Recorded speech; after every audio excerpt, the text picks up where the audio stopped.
Nous estimons qu'il y a un vrai intérêt à renforcer la transparence et donc la redevabilité, à lutter contre la corruption et l'impunité qui est liée à cette corruption. Mais il y a aussi cette idée qui est liée au fait qu'il faut renégocier les contrats. Il faut s'assurer, à travers des études qui existent, par exemple en matière de modélisation, que la modélisation qui montre que le Congo perd de l'argent par an, au moins 1 milliard, n'est-ce pas, et tout, à travers la nature des contrats qui sont signés.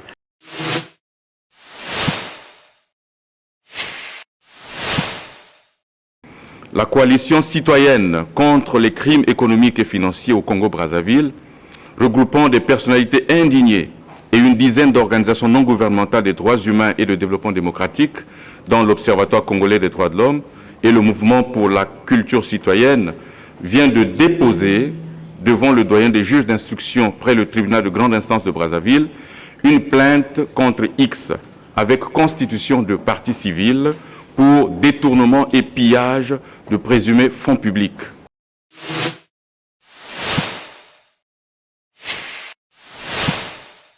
Nous sommes la Direction générale de l'intégration, c'est-à-dire que tout ce qui regarde la CEMAC, tout ce qui regarde la CAC, nous sommes la porte d'entrée.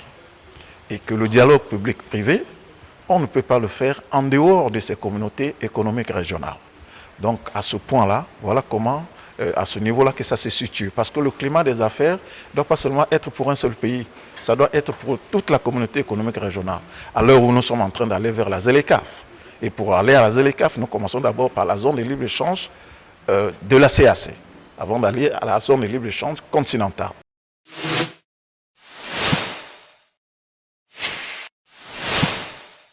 Donc nous avons mis depuis quelques semaines en place l'incubateur Entreprendre au féminin qui vise justement à pouvoir accompagner les femmes porteuses de projets dans l'accomplissement, dans la matérialisation et concrétisation de leurs projets via les mobilisations de fonds donc au travers des établissements de crédit.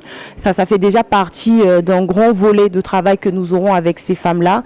Il y a également, faut dire également que nous sommes déjà en préparation de la 4e édition du Mongi de la femme en tenant compte de toutes les propositions et recommandations qui ont été faites. Donc l'idée, c'est justement que l'année prochaine, on nous retrouvons là, que nous puissions faire encore plus que ce qu'on a fait cette année.